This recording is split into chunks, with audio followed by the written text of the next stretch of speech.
안녕하세요. 김태현 목사입니다. 뚜벅뚜벅 메시지. 오늘은 시편 묵상 120번째. 나는 평화를 사랑하는 사람이다. 나는 평화를 사랑하는 사람이다. 시편 120편 1절에서 7절의 말씀 가지고 함께 뚜벅뚜벅 걸어가겠습니다. 우리는 시편 120편부터 134편까지는 순례자의 노래라 이렇게 부릅니다. 순례자란 오직 하나님을 갈망하며 성전을 향하여 먼 여행을 하는 나그네를 지칭합니다. 광야길을 따라 고도가 높은 곳에 위치한 예루살렘 성전까지 계속 올라가는 험한 여정입니다. 그 힘든 길을 가는 동안 순례자들은 노래를 불렀죠. 바로 이 노래가 시편 120편부터 시작이 됩니다. 시편 120편은 악한 세상을 살아가는 성도들의 고통스러운 탄식입니다. 그것은 사기꾼, 기만자 같은 악한 사람들과 함께 지내는 것입니다. 여러분들도 악한 사람들과 함께 사는 것이 얼마나 고통스러운지 잘 알 것입니다. 이처럼 주위에는 악한 자들이 많지만 성도는 막대항하여 싸우면 안 됩니다.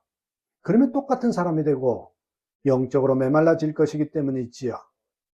에베소 교회가 이단들과 치열하게 싸워 이단에서 교회는 지켰지만 처음 사랑을 버렸다라는 책망을 들었잖아요. 저는 그런 경우를 너무나 많이 보았습니다.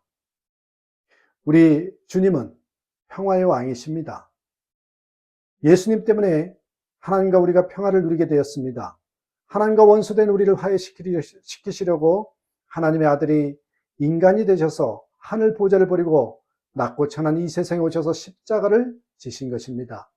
그리고 우리에게 화해의 직분을 주셨습니다. 고린도후서 5장 18절 그가 그리스도로 말미암아 우리를 자기와 화목하게 하시고 또 우리에게 화목하게 하는 직분을 주셨으니 그래서 시편 기자는 기도했습니다. 2절에 주님 사기꾼들과 기만자들에게서 내 생명을 구하여 주십시오. 기도 없이는 악한 자를 대하여 이겨낼 수 없고요. 화해자로 살아갈 수 없기 때문이지요. 그리고 시편 기자는 놀라운 응답을 받습니다. 1절에 내가 고난을 받을 때 주님께 부르짖었더니 주님께서 나에게 응답하여 주셨다. 하나님께 기도했더니 모든 악한 자들이 다 사라졌다는 말이 아니에요. 악한 자들은 계속해서 시편 기자를 괴롭혔습니다. 그러나 분명한 응답이 있었습니다. 시편 기자의 마음이 놀랍게 바뀐 것이죠. 3절 너희 사기꾼들아 하나님이 너희에게 어떻게 하시겠느냐?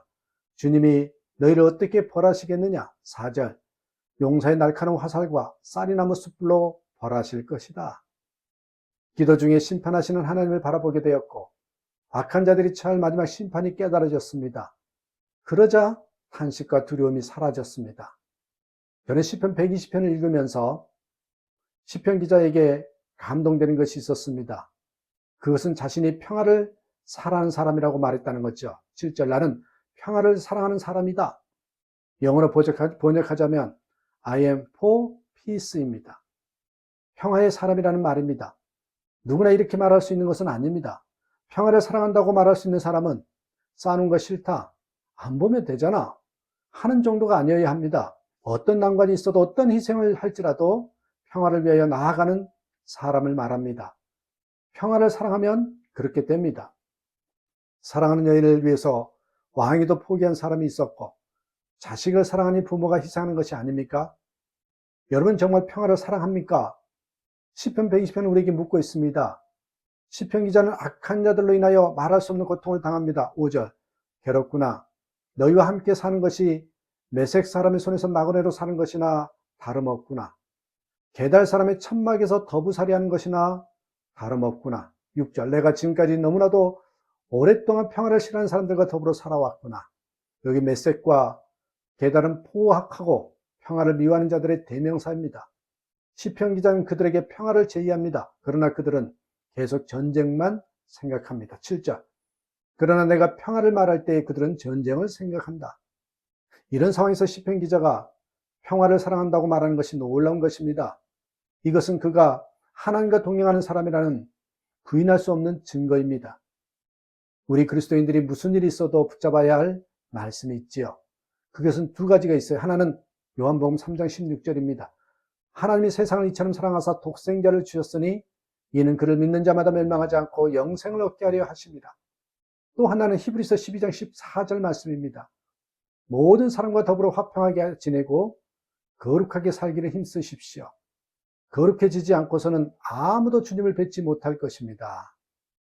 화평만은 아닙니다. 화평만 강조하는 것이 아니라 거룩함도 지켜야 합니다. 단순히 싸우지 않기 위해서 악한 자의 편에 서고 악한 자가 하자는 대로 해서는 안 됩니다. 예수님께서는 마태복음 10장 34절에서 내가 세상에 화평을 주러 온 줄로 생각하지 말라. 화평이 아니요 검을 주러 왔노라. 이 무슨 모순된 일입니까? 평화하자고 악과 타협해도 된다는 것은 아니라는 것입니다. 여러분 중에 어쩌다 한번 죄 짓는 것도 안 됩니까? 라고 질문할 사람이 있을 것입니다. 그러면 물어보겠습니다. 어쩌다 한번 바람 피우는 것은 괜찮습니까? 그러면 거룩하면서 모든 사람과 화평할 수 있기는 한 것입니까? 우리는 말씀을 붙잡아야 합니다. 성경이 화평함과 거룩함을 이루라 하셨다면 그렇게 할 수 있다는 말이 아니겠습니까? 우리가 모든 사람과 화평하고 거룩하게 살지 못하는 이유는 이 말씀을 분명히 붙잡지 않고 있기 때문입니다. 요한복음 17장 15절에서 예수님께서 제자들을 위하여 하나님께 기도할 때 내가 비옵는 것은 그들을 세상에서 데려가시기를 위함이 아니요 다만 악에 빠지지 않게 보존하시기를 위함이니이다. 여러분 그렇게 하셨어요. 그렇다면 여기에 해결의 길이 있다는 말입니다. 우리가 정말 모든 사람과 화평하게 지낼 수 있을까요? 믿음의 문제입니다. 하나님이 못하실 것이 무엇입니까? 천지 창조도, 동정녀 탄생도 믿으면서 성령의 하나 되게 하심은 왜 믿을 수 없다고 합니까?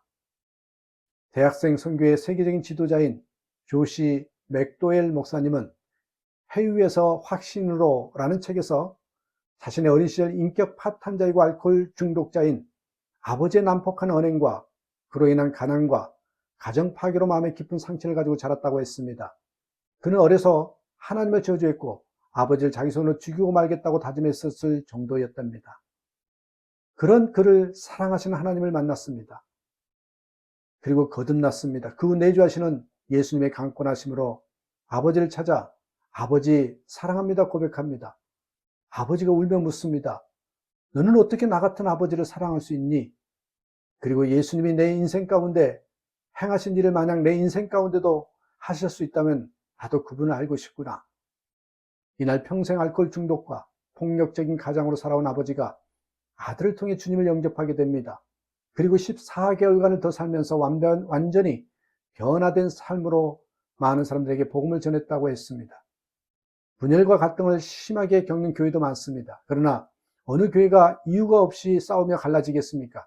그렇지만 분명히 알아야 합니다. 하나님은 평화를 주시지만 마귀는 다툼을 준다는 것. 가정이나 직장이나 학교에서 결코 싸움을 주동하러 부추기지 말아야 합니다. 옳고 그른 것만 따지다가 마귀에게 속으면 안 됩니다. 어느 목사님이 항상 부정적이고 비판적인 생각으로 가득 차 있었습니다. 그러던 어느 날 로마서 14장 10절 말씀 앞에서 심장이 멎는 것 같았습니다. 내가 어찌하여 내 형제를 판단하느냐? 어찌하여 내 형제를 업신여기느냐?